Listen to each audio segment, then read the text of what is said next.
For joining us tonight. My name is Ken Plourd. I will be your moderator this evening. I am an associate consultant at the Prevention Training and Technical Assistance Service Center, also known as TTASC. We are a resource link for the Department of Mental Health and Addiction Services. And prior to that position, I was a Prevention Coalition coordinator in West Hartford. So I will be moderating this evening. I'd like to start by saying that community-based approaches such as forums and panels like these are so important for raising awareness, expanding knowledge, and empowering those in the community so they can effectively make a difference.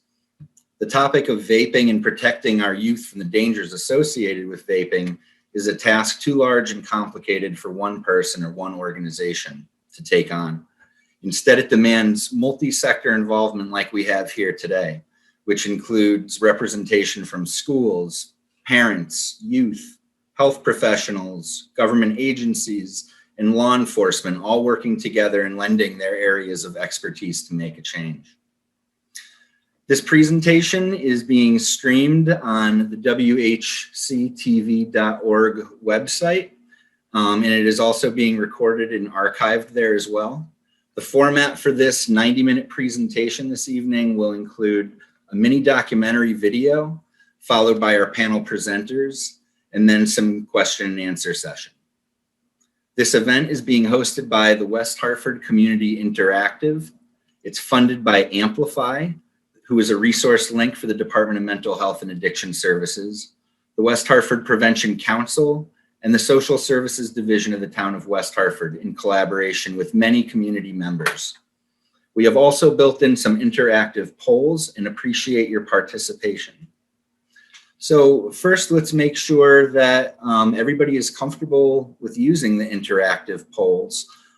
These polls are set up to be anonymous. You will see the poll question appear. We'll leave it up for approximately 60 seconds. And then show the aggregate results. So could we go ahead and launch our first poll?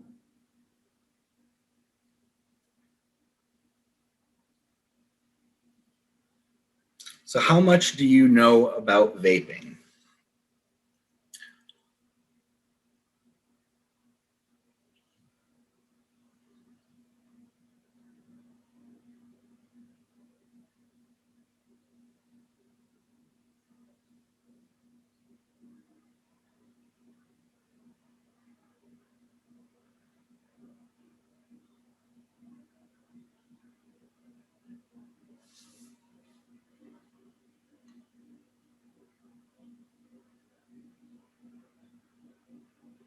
A few more seconds. Okay. All right, so let's see. So we have 13% not at all aware, 1 person slightly aware, 50% moderately aware, 25% very aware. Okay, excellent. Well, hopefully today we can help expand everybody's knowledge in this area. Now we have one more poll that I'd like to launch.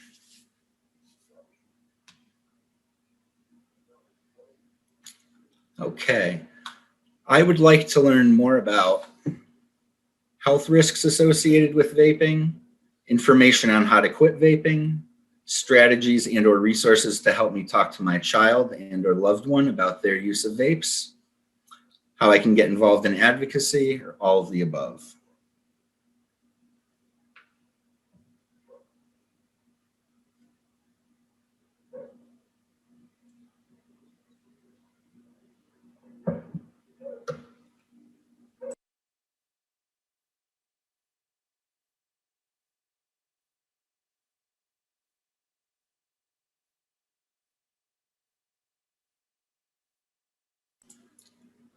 Leave it up a couple more seconds.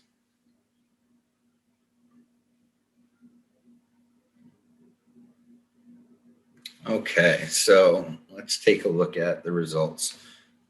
So 25% health risks associated with vaping, information on how to quit vaping, 0%. 38% strategies and resources to help talk to my child and loved one. Advocacy, 0, and all of the above, 3. Okay, excellent. So thank you for running those polls for me. I think that we will be able to, you're in the right place tonight, because I think we will be able to talk about all of those things here. And I hope that you can walk away with some resources and some knowledge. So before we start the documentary video, I would like to provide you with a bit of context. As part of the West Hartford Prevention Campaign, members of the community volunteered their time and expertise and joined one another to record messages around the topic of vaping and to promote healthy alternatives to any risk behaviors, including illicit drugs. With that, I'm pleased to present you with this short documentary video.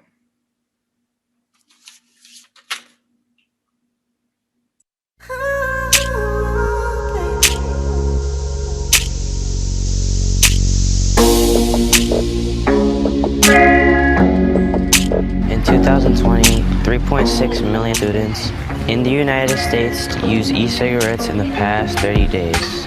Of those 3.6 million, 4.7% of them were from middle school and 19.6% were high school students. Using an e-cigarette is sometimes called vaping. Puff bar, Dueling, vaping. Soul, disposable, bang. Kids these days don't smoke pot. They vape THC.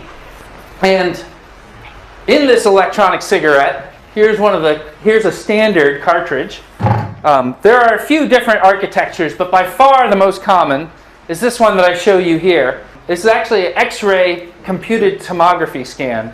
So it's just like a CT scan you get at the doctor. And so what you can see is that there's this glass tube here, and then a bronze tube on the inside. And inside that glass tube is held the oil through a little hole that's right here. The oil can come in to a silica wick, we call it. It's basically just a piece of porous rock with a heating coil on the inside. You can just see the wire in there. So that heating coil gets really hot and vapor comes out. Now that vapor, I'm not boiling the THC. What's actually happening is mostly making an aerosol of suspended particles. That's why we can see it. It's not a gas. It's actually suspended liquid droplets floating in the air. There is no reason to expect this process to be the same as smoking, and it's important to understand how it's different. There are other elements of the product that you're inhaling that are dangerous and toxic, whether they're ultrafine particulates, heavy metals like lead and tin and nickel.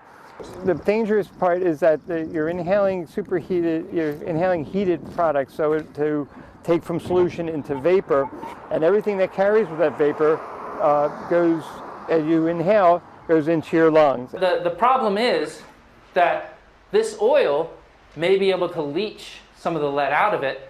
And remember, what I inhale is not a gas, it's mostly aerosol particles. And these aerosol particles are droplets of liquid. They're very small, but they're still liquid, and they can carry whatever is dissolved in them right inside me. E-cigarettes produce that aerosol by heating a liquid that usually contains nicotine, flavorings, and other chemicals that help make it. That nicotine is the addictive drug in regular cigarettes, cigars, and other tobacco products.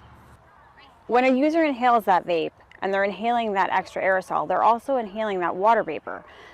So not only is it the addictive drugs from nicotine and any other chemicals that are in the vape that they're inhaling, but it's also a higher level of water vapor. Users inhale the aerosol from the vape into their lungs, and when they exhale the aerosol, bystanders can also inhale it. None of this stuff has been tested for safety in any meaningful way.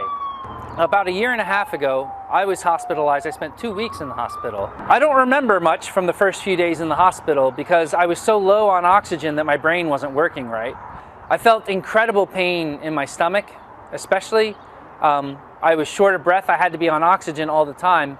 And my lungs were badly enough damaged that the doctors told me I might not ever get off of oxygen. Some people died, and some people had much more permanent damage than I did.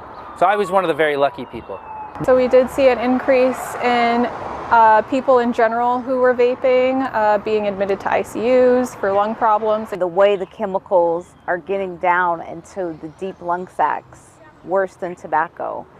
So I'm perplexed that we have an item on the market worse than cigarette tobacco. We find that students are vaping in bathrooms. Some of the consequences could be an in-school suspension, an out-of-school suspension, depending on what they're vaping, how much they have on them. It could definitely resort in some police involvement. And obviously we're not here to arrest students. We want to see them excel and do well in school.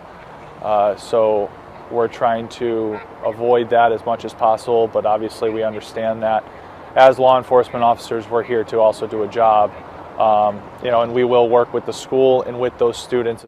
The properties in the vaping and the chemicals in the vaping are so addictive that it doesn't ever become a casual use for teenagers. So I first got introduced to it at a party, and it was initiated towards me because of the fact that it was, oh, it's cold outside, you don't have to go outside to smoke a cigarette, you can just go inside and smoke it. And I thought, wow, this is much more convenient. It's a little flash drive. It allowed me to get the nicotine that I needed. Smoking in general causes damage to your teeth because you are using it via your mouth. So all those chemicals and the smoke, especially with e-cigarettes, they're going to cause damage to your teeth. I had a lot of cavities because of it. And I thought it was just, oh, I eat a lot of sweets.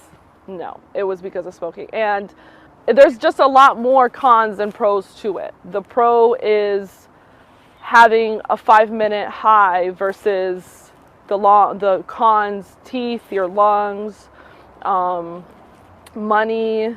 I was using it as a coping mechanism for other mental health issues that I had. So I constantly have to worry about and stress about, the money and the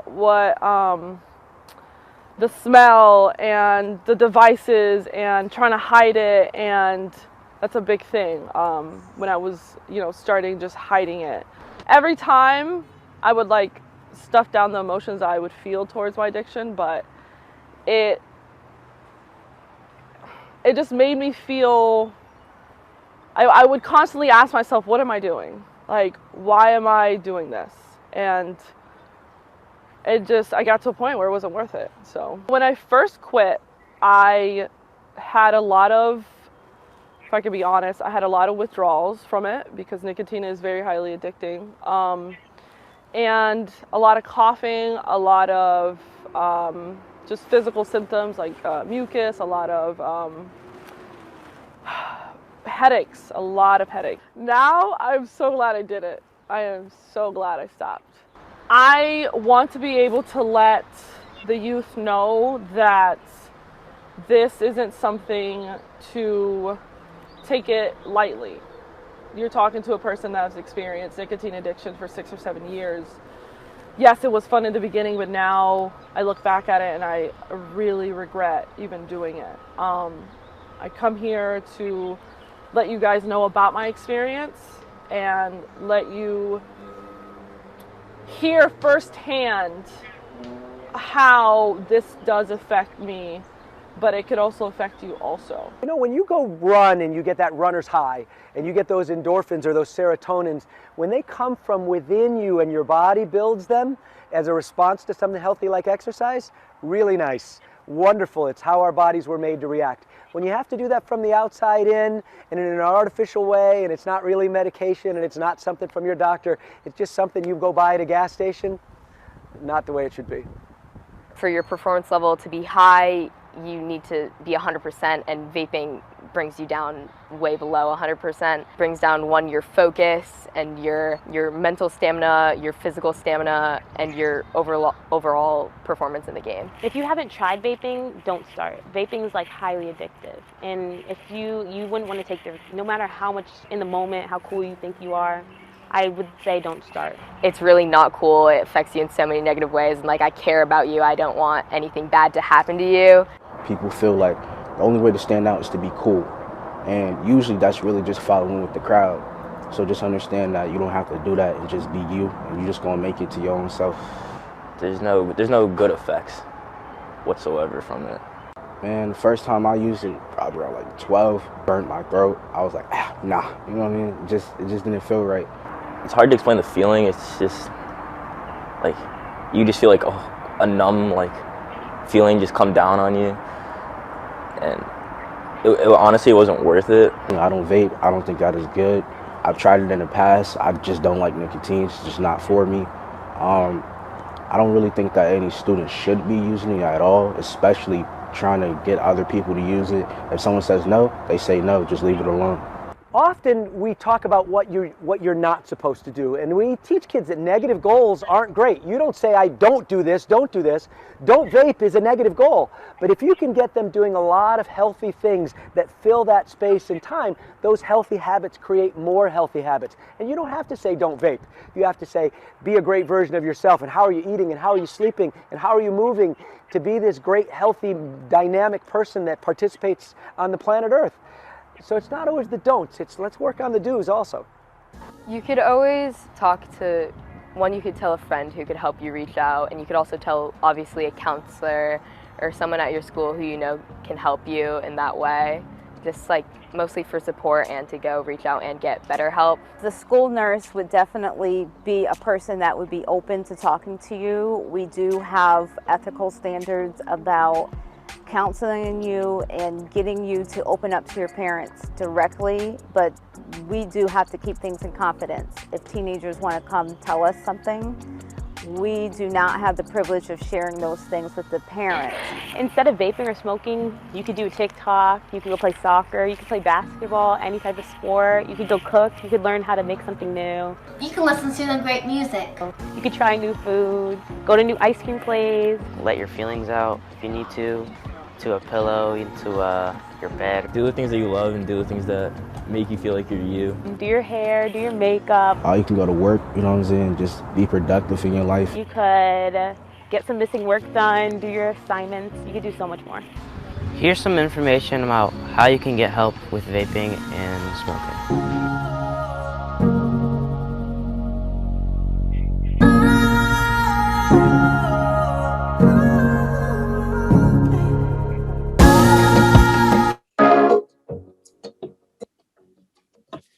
Wow, I love that. I love that documentary. It's some great messaging in there and some powerful stories.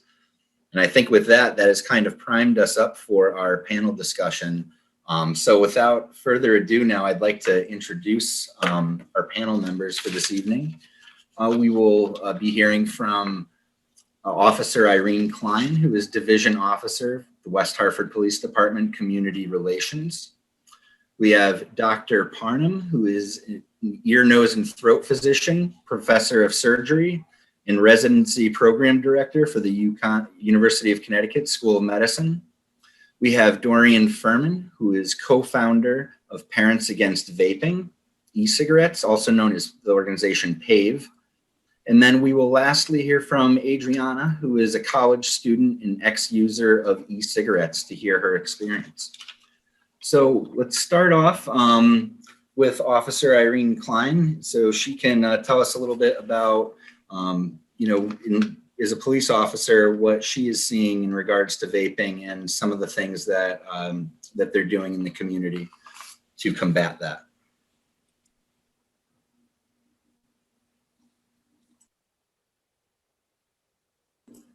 We can't hear you. We can't hear you, Officer Klein.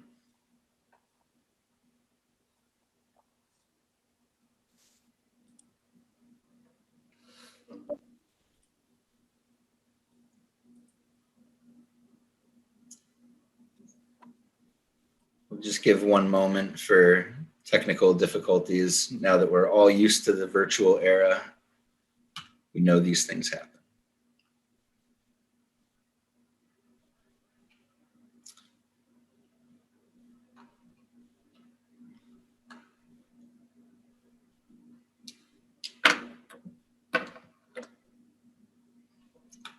Okay, let us, while we are ironing out this this minor technical difficulty.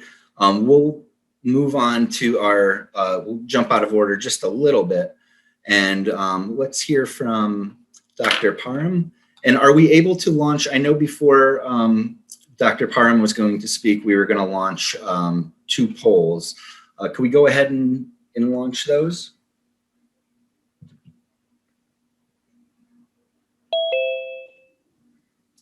Okay, so vaping marijuana provides health benefits without any bad side effects. True or false?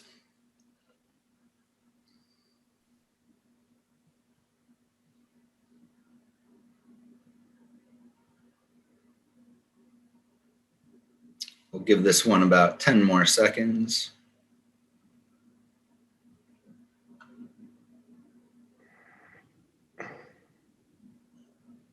Okay, I think we can show results. Okay, so overwhelmingly everybody answered false. All right. And we have one more poll to bring up.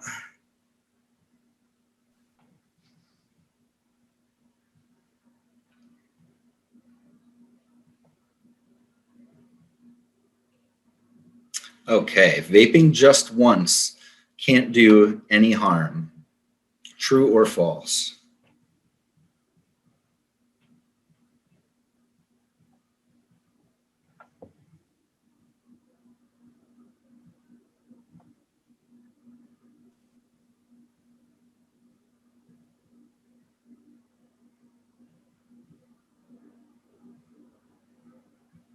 All right, leave this up just a, okay, excellent. So we had 11% saying true and 89% saying false. All right, thank you for running those polls. Now I'm going to turn it over to Dr. Parham, who will speak a little bit to some of this. Excellent. Well, thank you, Ken, for the introduction. That was a great video to get us started, and it's a pleasure to be part of this panel. I'm going to start with just a little rehash or review of what we heard in the video, and dig a little deeper into some of these elements. You know, in my field, we always start our presentations with a bit of a disclosure. It's usually a financial disclosure. I generally don't have any financial disclosures to offer, but in this case, I'd like to first begin by saying that I've never smoked. Right? I have never vaped either. But I want to emphasize that for the first 16 years of my life, I lived in a household with 2 parents who smoked. So I am a bystander, if you will, as a secondhand smoker. And I still have some of those health effects all these years later as a result. So I'm not going to dig into that too much, but I just wanted to let you know why, or share with you why my parents probably smoked. And most of you are too young to recognize these images here. This is the Marlboro Man. That's the ad that was going on when I was growing up. This gentleman unfortunately passed away from lung cancer a few years ago. These were other images that dominated at the time. And you can see that they were kind of exciting to young people and certainly others, adults. Men were not the only ones targeted. Women were common targets, enticing them into using cigarettes for weight loss or maintaining lower weight. And there were no boundaries. There were specific products that enticed women to get out of the washing clothes and into the boardroom. Doctors were used to entice people to smoke. If doctors smoke, why shouldn't patients smoke? Of course, now we know, after all those years, that smoking was not healthy at all. It caused lung cancer if you were lucky to survive. You were severely impaired for the rest of your life as a result of losing a portion of your lung or having undergone chemoradiation therapy. Throat cancer was very common, and again, those who survived typically lived with laryngectomy, and that means they had a stoma to breathe in through their necks. COPD was the most common complication, where the lungs are just ruined as a result, and consequently the patients are lifelong pulmonary cripples, so they're dependent on oxygen for the rest of their lives. Risk of stroke was incredibly raised high, such that patients would suffer brain damage as a result of their strokes if they survived. Well, welcome to the new age. Things have changed. Now we see, again, slick advertising targeting young people, men and women alike, and they're appearing all over. But they're not talking about smoking anymore. It's a new technology. It just bypasses the smoking, and there are supposedly no associated toxic chemicals. There is no tar. There's no smelly effects on the clothes. You can smoke anywhere, smoke this stuff anywhere. Well, that's how it is presented to us. But let's take another closer look to it. So it was already introduced that e-cigarettes are basically battery-operated devices that are used to inhale vaporized liquids. And the liquid has various names, and it's been called e-liquid, e-juice, vape juice, vape liquid, and it can come in different forms. And there are all sorts of it. Some of the more popular ones are the USB-based devices.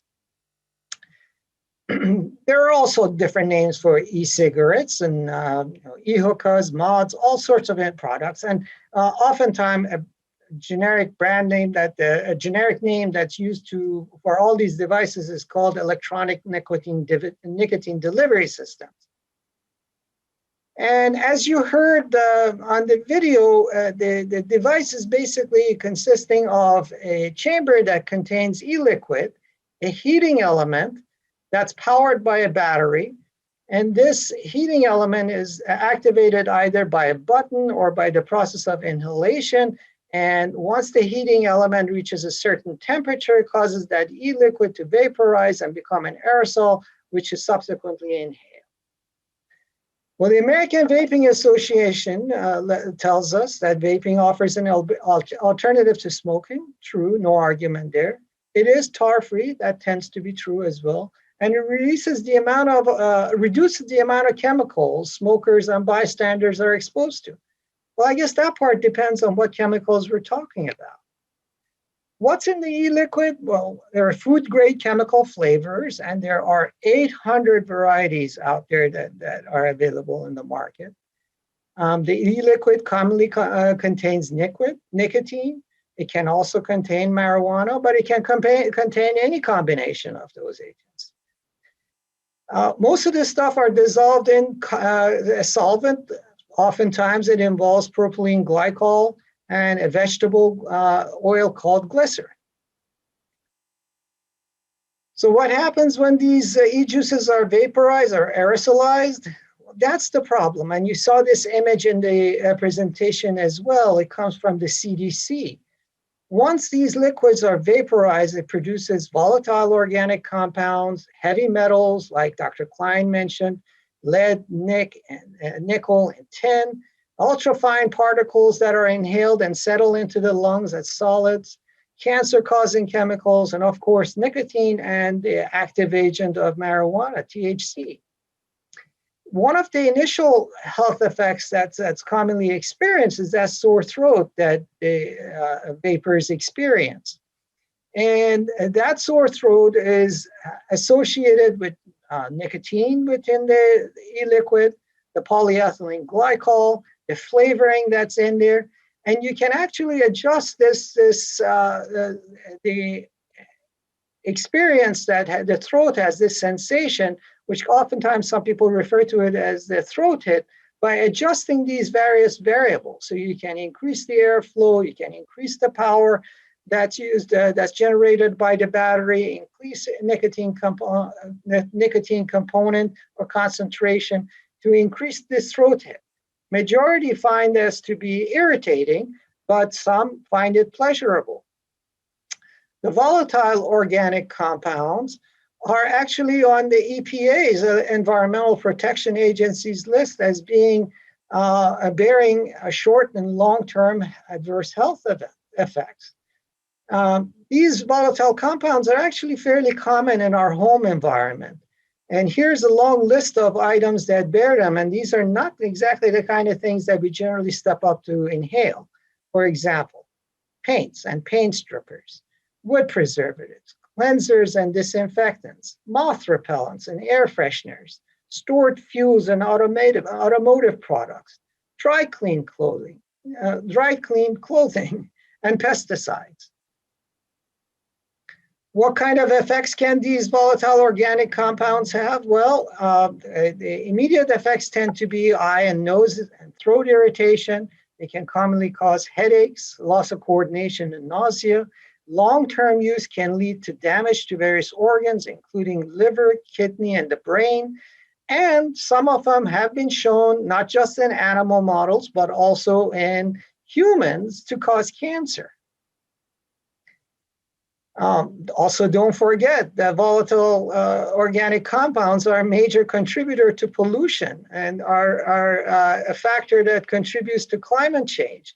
Of course, we're not here talking about the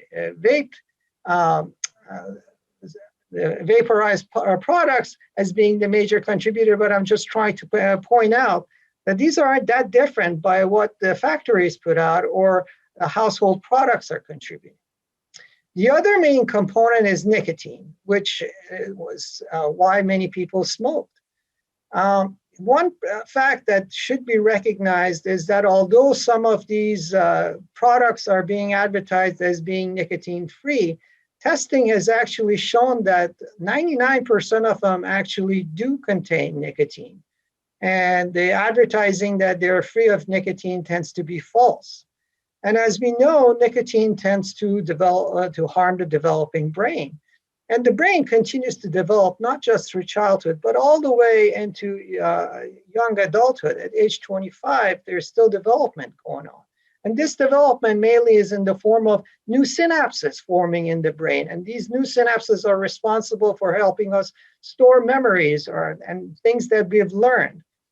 And nicotine tends to target these synapses such that the effects that are experienced results in attention deficits and learning deficits, disruption of mood and impulse control. These are issues that most teenagers have problems as it is with, and this is simply amplified. And of course, nicotine is highly addictive. Other agents that can be vaped include marijuana, and of course, when we're talking about marijuana, we're talking about its aromatic oils or extracts, which are principally THC and terpenes. These are, of course, psychoactive chemicals, which, if consumed in sufficient amounts, can cause temporary psychosis. This is when people can have hallucinations and paranoia. But long-lasting, chronic use, ongoing use, can also result in long-lasting mental disorders, such as anxiety and actual schizophrenia, which is a more of a longer lasting, more of a permanent condition characterized by hallucinations and paranoia. Marijuana can also be addictive. It has up to 10, not as addictive as nicotine, but up to 10% rate of addiction.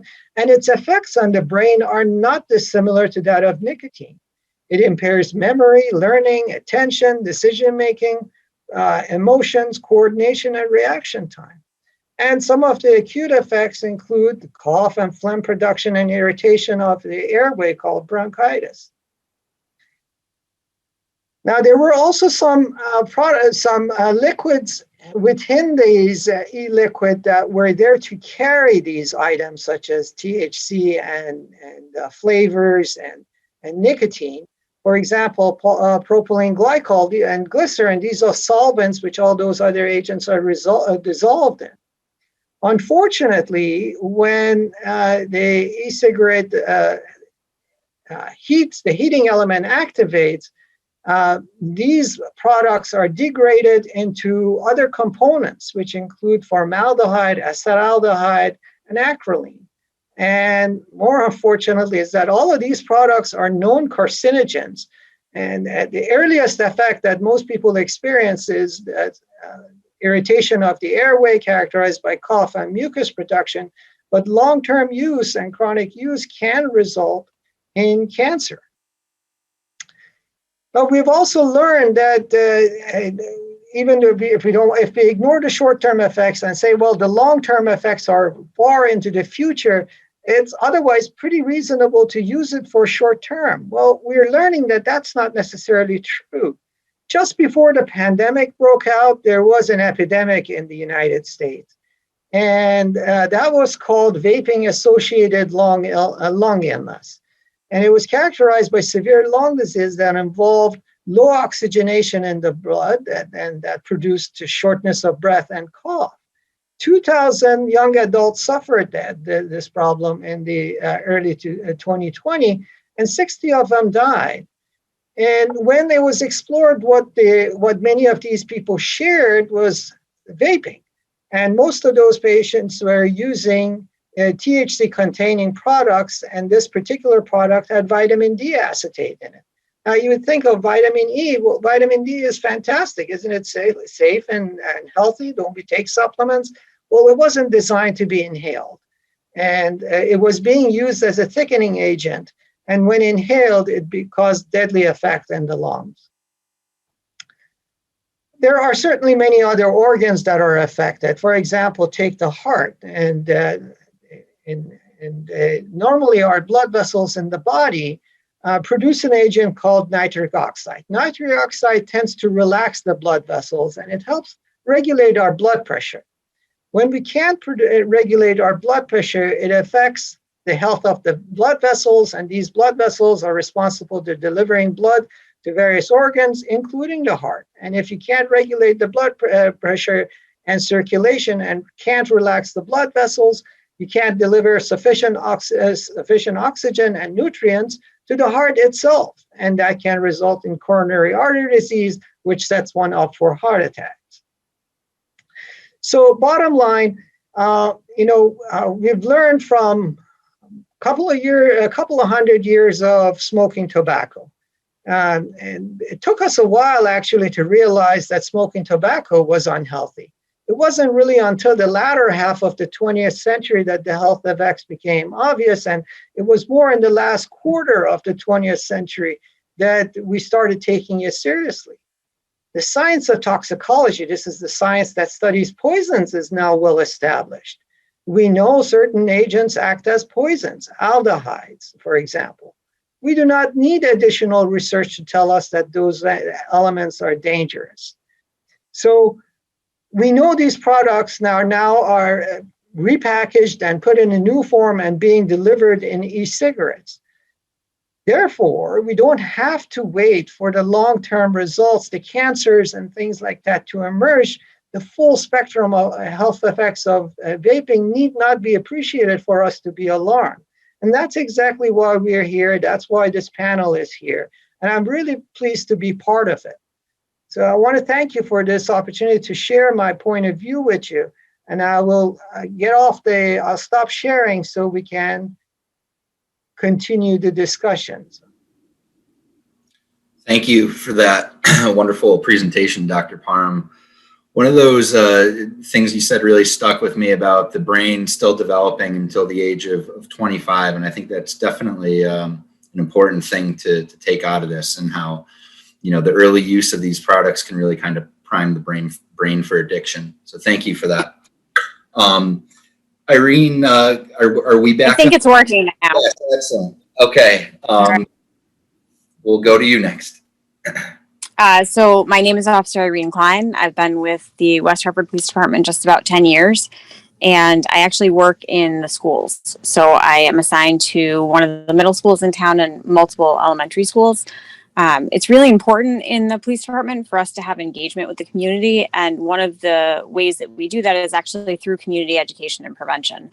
As Officer Hopkins stated in the video, our goal is not to come into the schools and make arrests of kids. Our goal really is to try and help kids on the right path so that they can be the best that they possibly can be. One of the ways that we do that with respect to vaping is we actually begin that community education in classrooms in elementary school. It started a few years ago, probably 4 or so years ago, where kids started asking about vaping when we were doing substance abuse lessons, and we were talking to them about being responsible with prescription medication, about alcohol, and about tobacco use. Vaping had sort of become the type of tobacco use that kids were most used to being exposed to. So that was something that we really spent a lot of time starting to discuss with kids, even in elementary school. I just got something asking me to unmute, but I think you can hear me still, right? Okay. So when we're doing that education with elementary school kids, we're talking to them a lot about how, although vaping was being presented as something that was healthier than tobacco use, the reality of it was that it just wasn't. And it actually works out great that I came after our doctor presenting, because that's exactly what he just said. So, that's one of the things that we deal with. One of the other things that we talk to them about is the advertisements that were coming out specifically for them. When you have a vape that has an orange flavoring to it, I don't know that target audience is necessarily an adult as much as it is a middle school or a high school kid. We are seeing them within the schools. We used to see them as looking at like small USB drives, but now there are such a variety of what the vapes actually look like. And we do also see them regularly with THC inside. So one of the other things that I discuss with kids is how dangerous these vapes are. Oftentimes kids are selling vapes to each other. And even if they weren't selling them to each other, and even if they were getting them from the store, do we really know what's inside these vapes?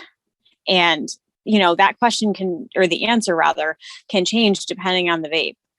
We do have the ability to test for THC. So we do know if that hallucinogenic chemical that's found in marijuana is inside that vape. So that's certainly something that we test for when vapes are confiscated as well. It could result in a kiddo being issued a juvenile summons or a JRB referral. It is something that is taken very seriously, but the reason that it's taken very seriously ultimately is because we want to make sure that kid, like I said already, can be the best version of themselves. And if they're being exposed to chemicals and different drugs, the concern is the effects that it would have on that child ultimately. I do talk to them about their brain development, and I talk to them about that sort of target age of 25. And even though tobacco use is allowed at a certain age, it still doesn't mean that it's going to be healthy for you. It still doesn't mean that it's going to be a good life choice. So that's something that we spend a lot of time talking about. Thank you. I think you brought up a really interesting point there about, what is actually in your vape. And you're right. It's a scary thought. We know all the adverse health effects that all these chemicals we do know are in them. Just imagine, some of these other things. It's kind of a scary thought. Excellent. Well, thank you for sharing that perspective with us. Thank you. All right, next we are going to, I'm sorry, can you guys hear me? Something just happened. Okay, good.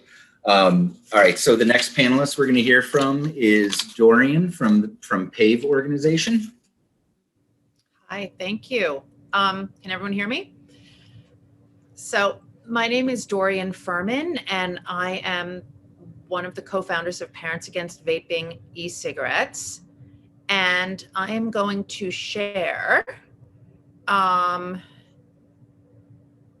let's see, who can share? Can I share? I was going to share my screen. Here we go.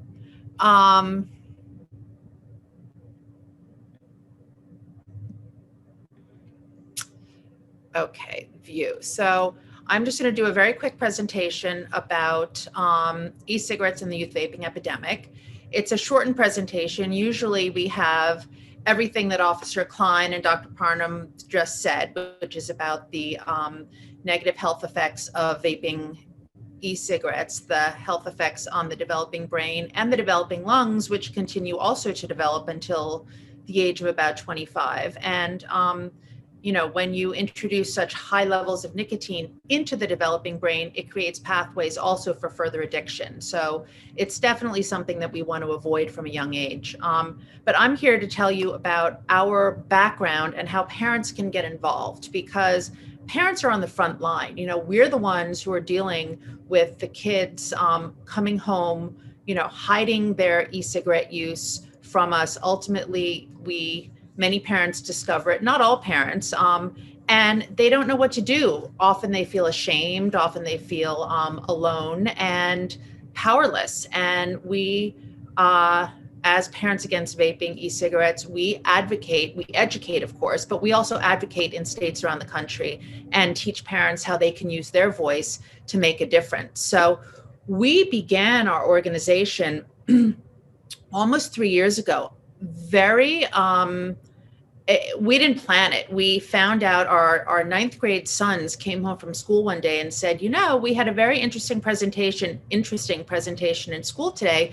A man came to talk about the, drug and alcohol and how, dangerous it was. And he then said that he worked for Juul. And while he didn't want us as customers, he continued to say that Juul was 99.9% safer than cigarettes and about to get FDA approval.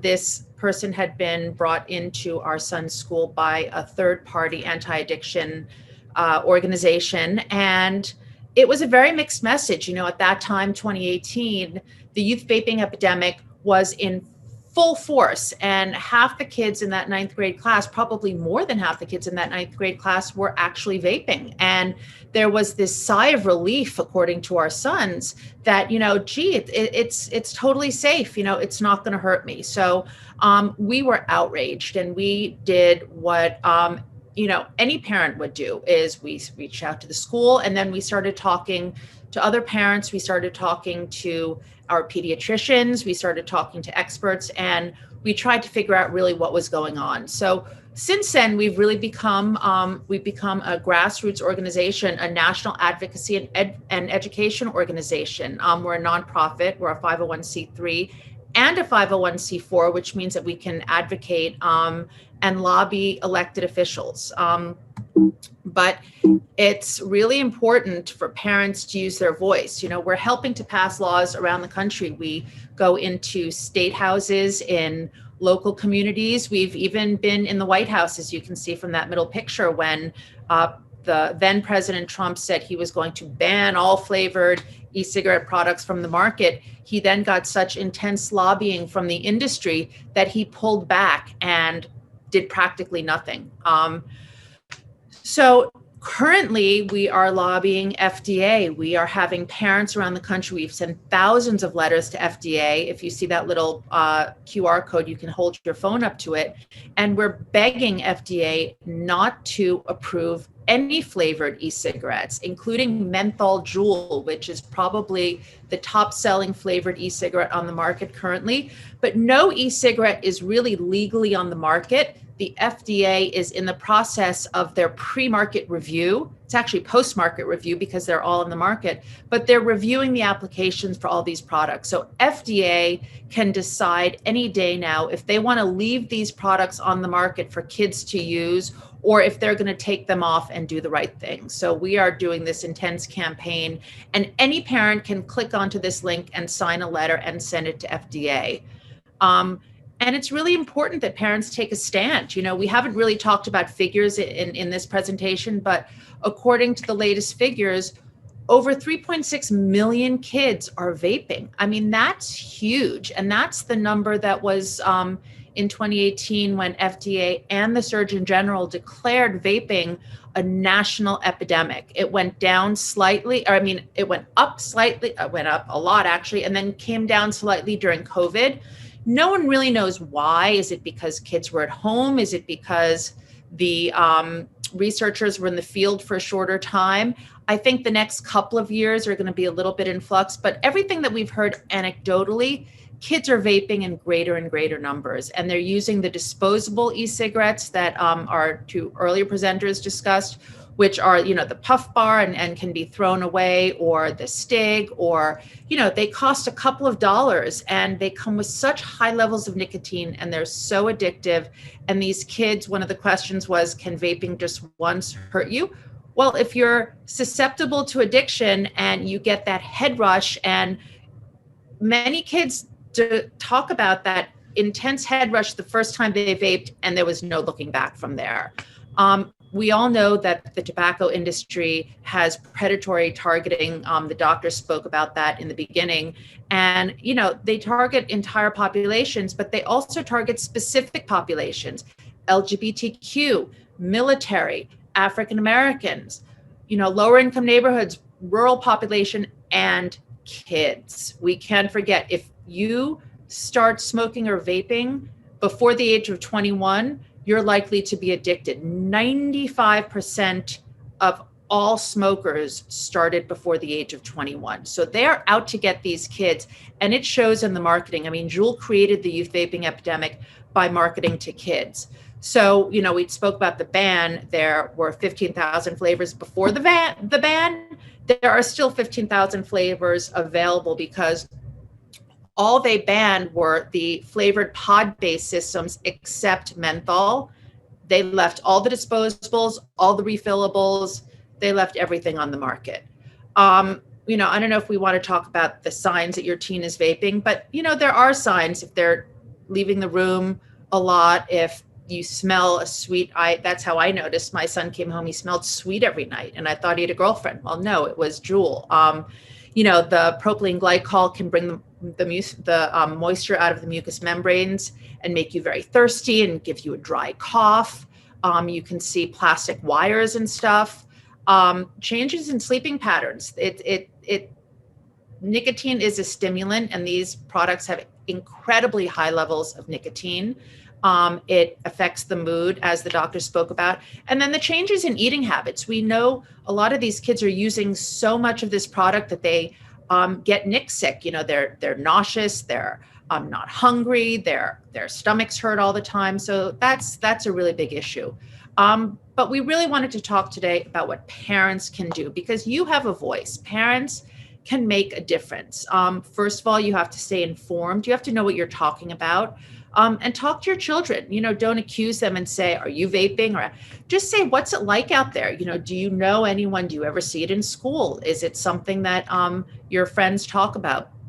Inform yourself by talking to other parents and educators. Parents feel alone sometimes. We have a Connecticut mom who participated. We have a podcast, and she told her story on the podcast. And she said, I felt so ashamed. I didn't want to tell anyone. And so I kept this secret hidden. If I had known you were out there, if I had known that other families were dealing with this, it would have been so much easier for me. So you really have to talk to other parents, and don't be ashamed, because, everyone has something going on. Talk to a healthcare provider. You want to know what these products are doing to your child, and you want to be an advocate for your child. Try not to smoke or vape if you can help it. If you're addicted, try to quit or try to hide it from your kids. It takes a village, and we talk about some families have reached out to a special coach or someone in their faith-based organization. If you can't do it alone, or if you're having trouble, reach out to other family members or family friends. And talk to your child. The most important is for you to really be their partner and really help them through this, because as many kids say, they can't do it alone. They can't quit alone. So, any advocacy, whether it's calling your school principal to say, hey, there are all of these free curriculum out there. Can you show it in our school? Or calling your elected official, or writing a letter to your local newspaper, an op-ed, all of that can be done. Whether you have 10 minutes a day, whether you have an hour a day, you can always find something to do. How to talk to your child about vaping. It's really not easy, especially if you don't know a lot about vaping. So obviously you don't need to exaggerate. It's scary enough as it is. And you can talk about how they've been targeted. But, oops, I skipped ahead. But I think it's important to start early. The officer talked about going into middle school. Talk to these kids as young as 9. If they're seeing it on TV, if they're seeing it on the internet, chances are they know about it. So it's important that you get to them and you tell them the dangers of it.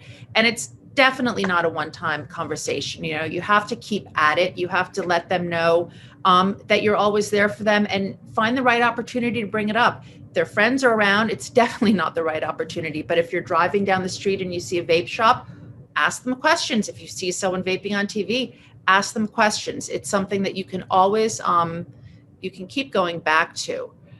And again, not one single approach, because every family is different.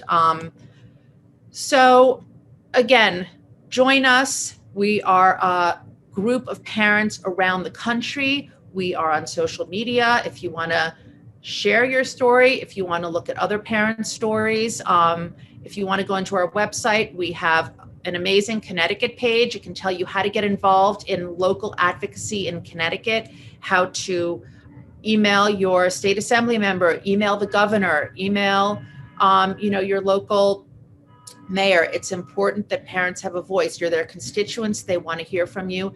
And it's up to all of us to protect our kids. So thank you so much.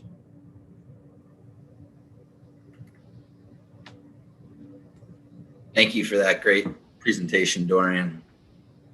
I think those are some great tips for parents and how to get them involved.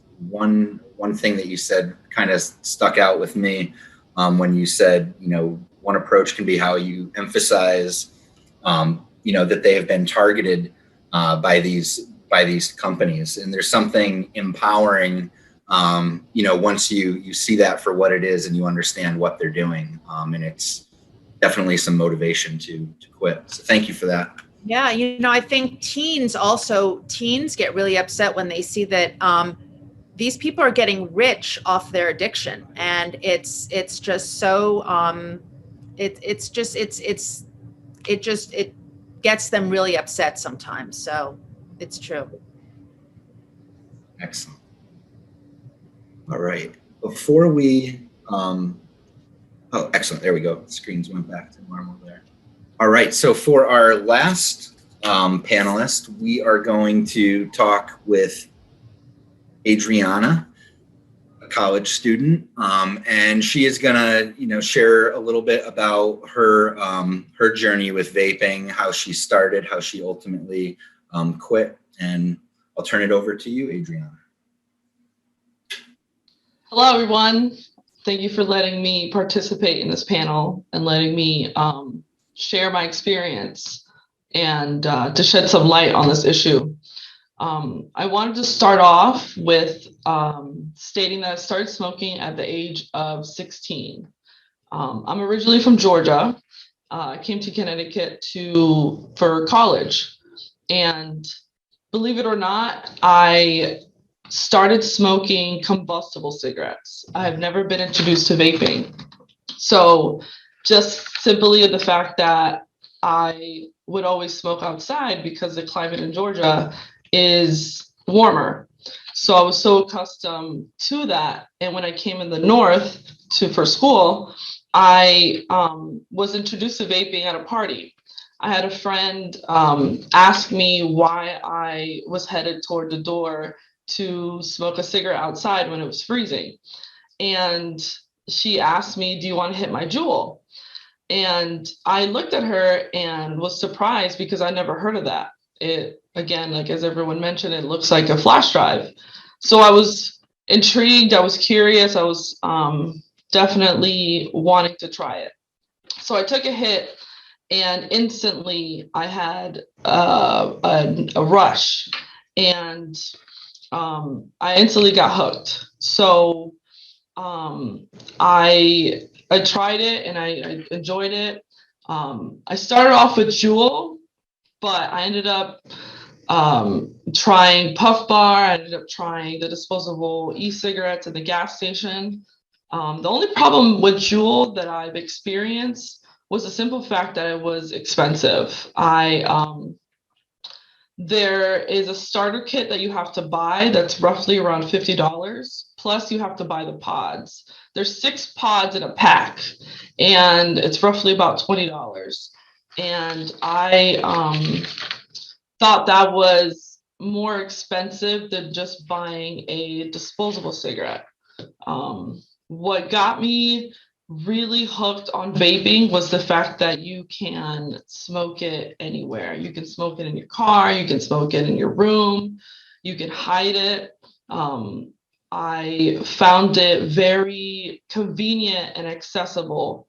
I could go to the bathroom and smoke it anywhere. And the industry likes to, like as it's mentioned, the industry likes to target with these flavors. And that's another thing. I loved having the option to smoke any flavor I want, strawberry, kiwi, anything. And I was able to get really hooked on it also, just because of the fact that when I was younger, I was always afraid of letting my parents find out of if I smoked, because when I smoked combustible cigarettes, the smell would get on me. And now when I'm transitioning to, as an adult, to more professional settings, I was also afraid of the smell on me if I were to go to a presentation for class or an interview. So I found vaping to be, like I said, very convenient, very accessible, because of you can't smell it on me. So yeah, that's my experience with it. Can you tell me a little bit about how you were able to quit, and maybe what made you take that that step to quit, and kind of just take us through that process? Yes. So the process definitely took a really long time, roughly about 2 years.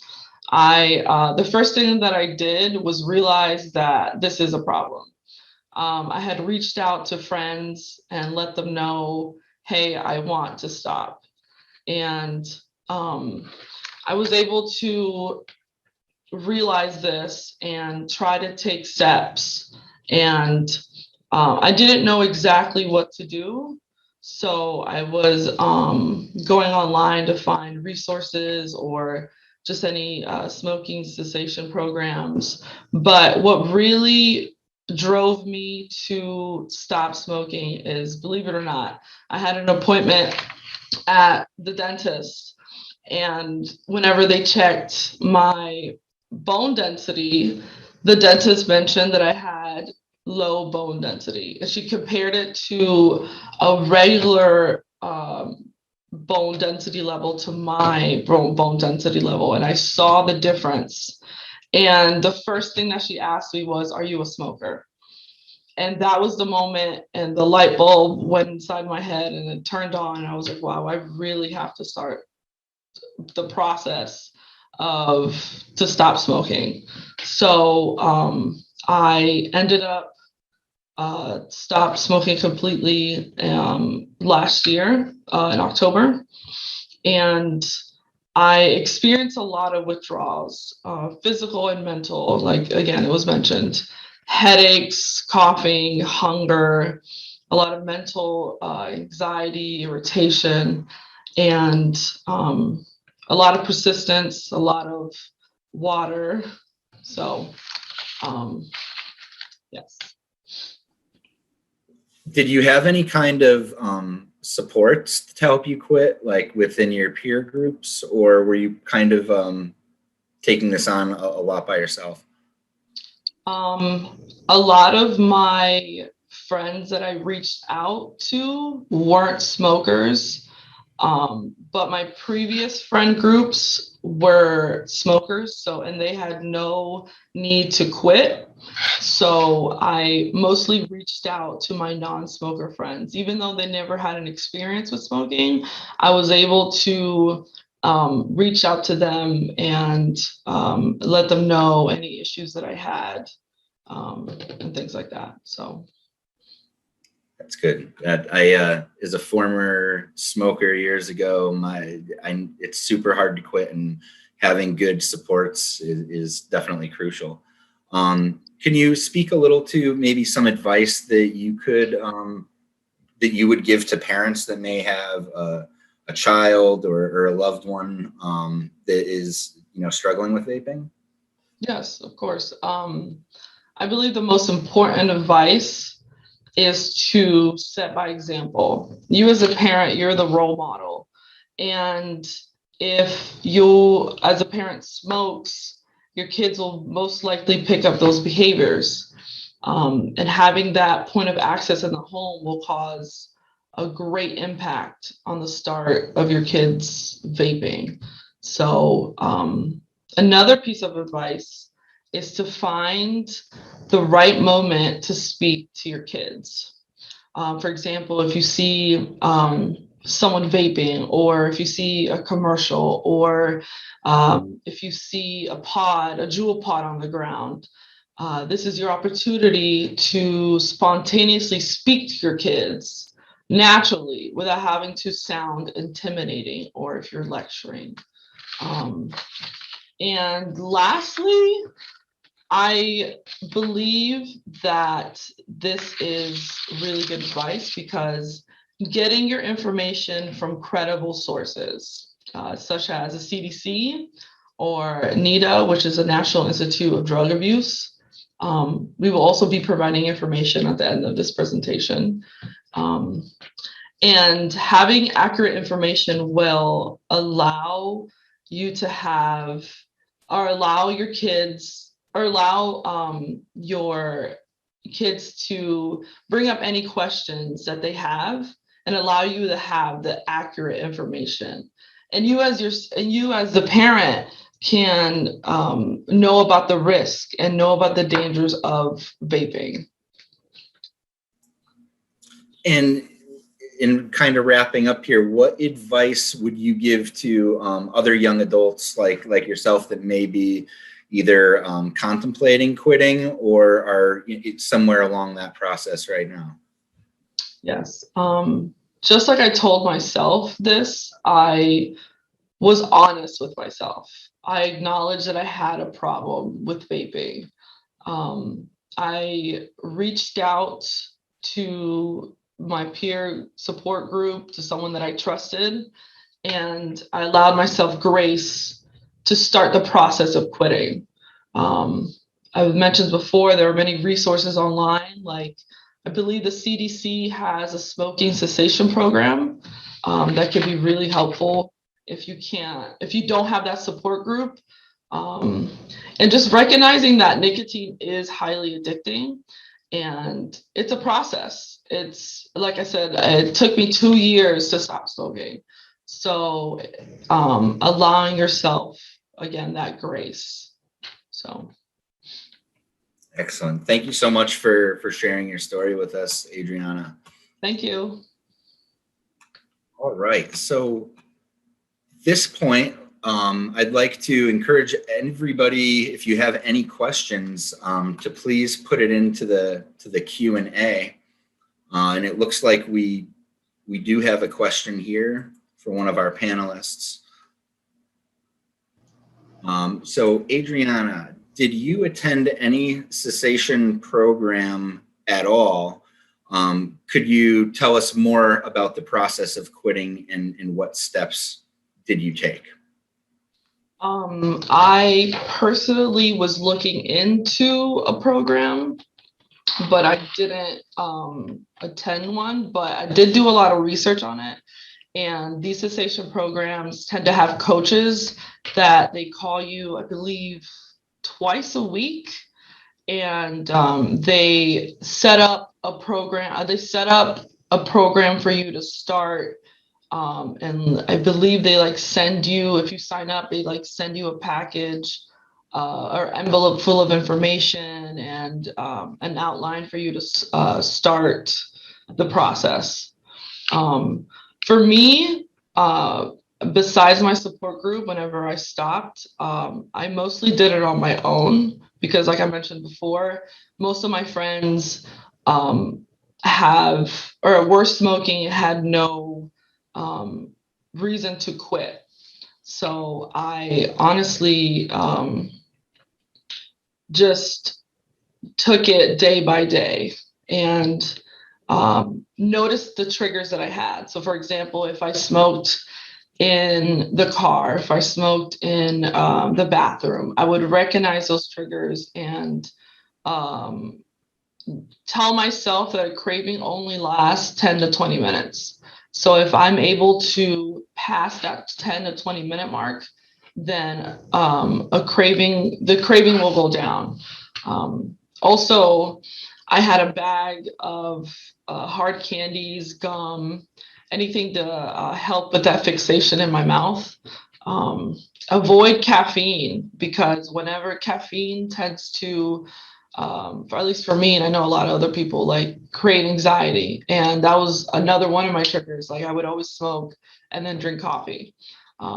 Hydration and honestly just believe in myself. That was the most impactful thing, just to keep striving, because now as I sit here in this panel, I can say that I'm 100% glad that I stopped, and I can share my experience with you and allow this experience to just not let at least influence the young adults to not smoke. Because I'm coming from a place that I had this addiction, smoking in general, since I was 16, and I'm 25. Yes, it's cool in the beginning, but now looking back at it, why did I even start? So I like what you said kind of about setting small goals, and those, when you have a craving, and, just get through that next 10 minutes, that next 15 minutes. And I think that's great advice. All right. Do we have any other questions for our panelists? Is it okay if I ask a question too? Of course. Yeah, I think the first-hand experience that Adriana shared with us is invaluable. We're lucky that although this is a community panel, we have Dorian Fuhrman with us, who has been walking the halls of Congress and been to the White House. And the thing that puzzles me, and you may have enough insight to be able to address this, is what you mentioned, that FDA has not approved e-cigarettes yet for use, and it's still on the although it's really post-market trial basis. And I think perhaps the e-cigarette market was saved in early 2020 by the pandemic, because the E-Valley pandemic was going on and kids were dying as a result of it. How could the FDA let this go on? What is the justification for allowing this hazard to be so commonly be available to kids and adults alike?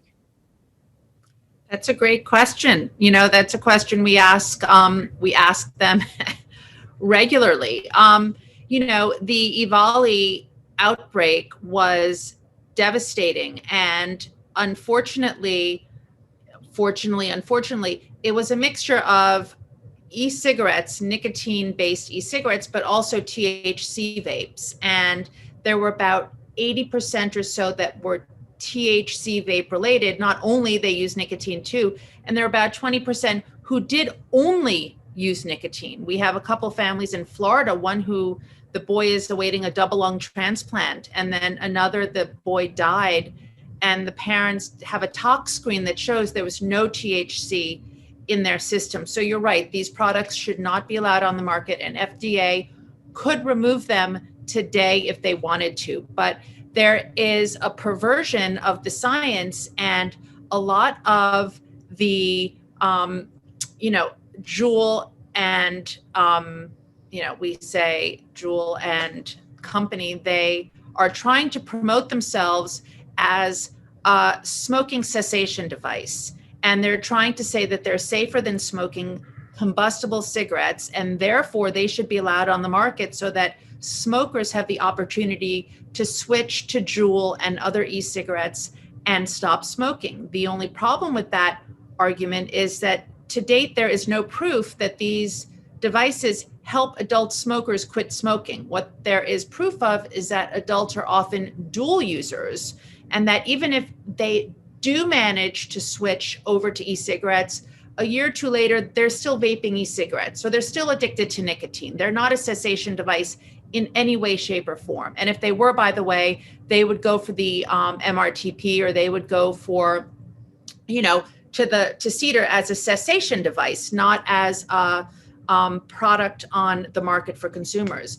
But the problem now is that there is proof that flavors hook kids, and that these flavored devices are attracting kids. And there is proof that the kids do not perceive harm in the products because of the flavors. But as we know, the government is very long to do anything. It takes them forever to get anything done. And they pushed back the date for these, for the review of these products, and then they pulled it forward a couple years. So all of the manufacturers had to put in their files and their applications by last September 9th.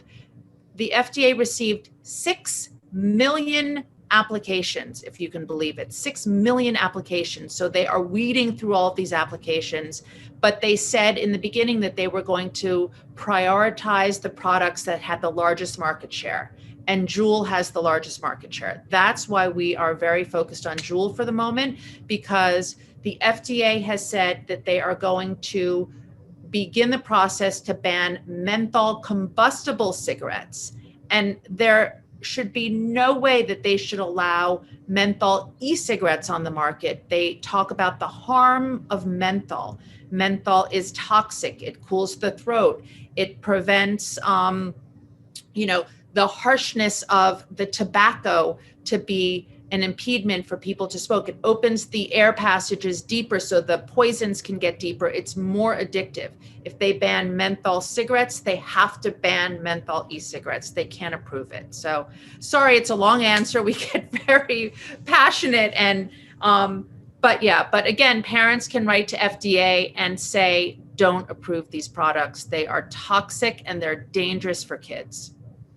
Thank you. We have a question for Dr. Parham.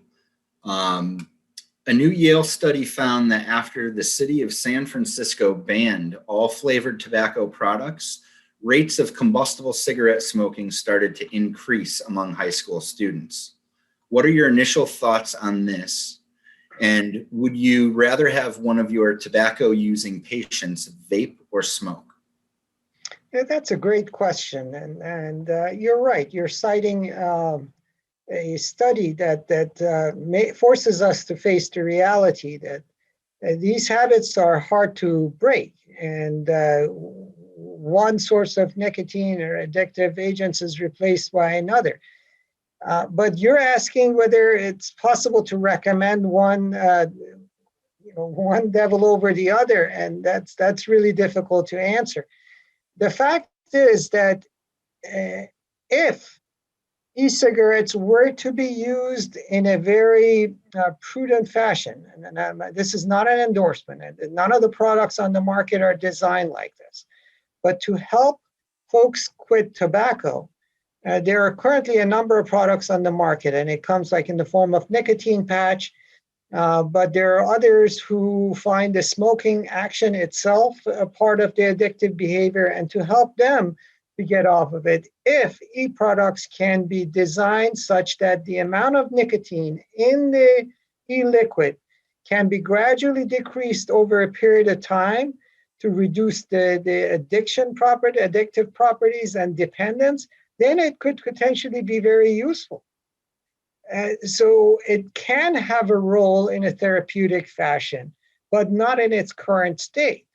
I think any effort to drop or to restrict the use of e-cigarettes needs to be coordinated with a parallel effort to address the traditional tobacco combustible products. And in isolation, one campaign without addressing the other is not going to succeed. So close coordination is required to educate and utilize resources that are available to get away from the use of these products. Can I also jump in, because this study is something that came out recently, and there are some issues with the study, and a lot of the public health organizations have, asked that the study be either pulled back or explained. And the study does not talk about flavored e-cigarettes and youth initiation. So first of all, by taking flavored e-cigarettes off the market, you're closing the on-ramp for tobacco use among kids. So you're not getting new smokers. Second of all, the study was done, I believe it was 2017 to 2019, and then the law went into effect 2019. So the cause and effect there wasn't enough time for these people, the kids, to switch to combustible cigarettes by the time the data was collected. So the timing wasn't right to be able to make that conclusion. So there are problems with this study, and I believe that, there will be some explanation about that. But, I think the most important thing is that you're closing the on-ramp to tobacco use for young kids by stopping the sale of flavored tobacco.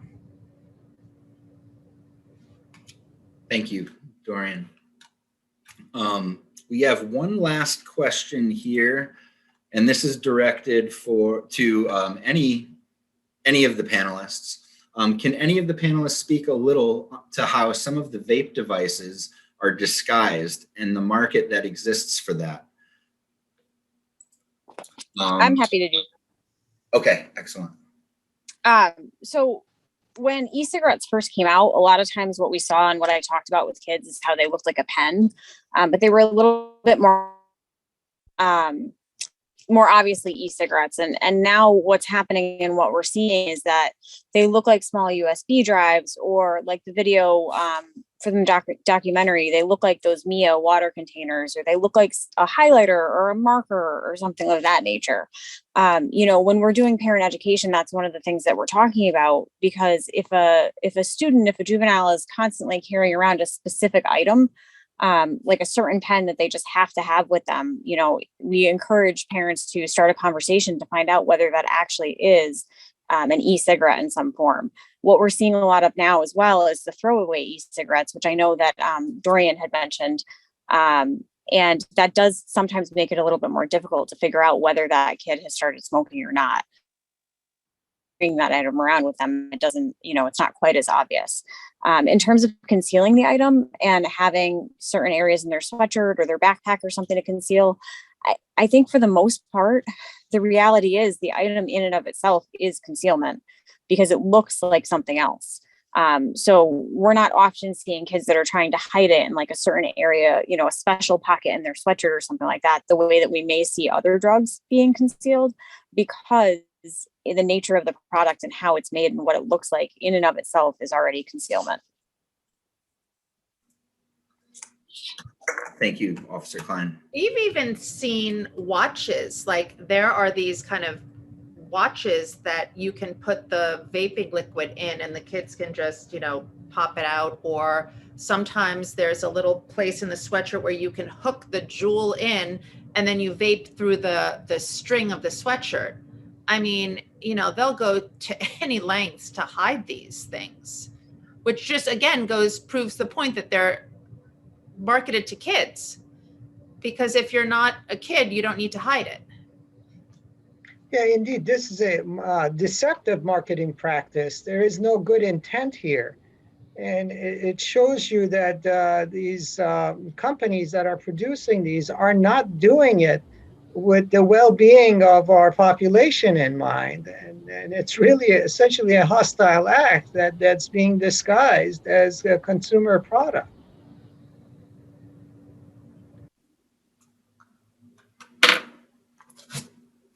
All right. Well, I don't think we have any more questions in the chat box, and we are approaching 7:30.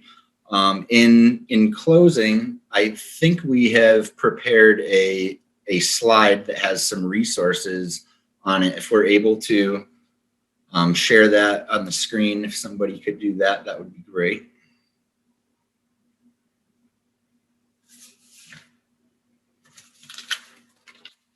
And while that's being pulled up, I'd just like to, again, thank all of our panelists for lending their expertise to this discussion this evening. And I'd also like to, again, thank the West Hartford Community Interactive, Amplify, the West Hartford Prevention Council, and Social Services, along with all the other community members who have come out tonight.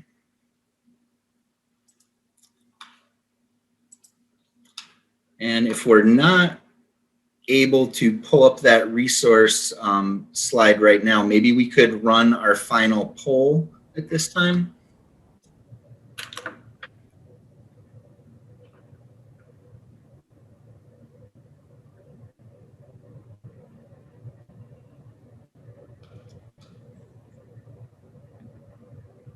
Okay, I've just been instructed that the poll is set up as an exit survey. So we would appreciate if, you know, on your way out that you would take that survey. So again, thank you all for attending tonight. Thank you to all of our panelists. And I look forward to our next conversation. Thank you. Bye. Thank you very much. Thank you. Thank you.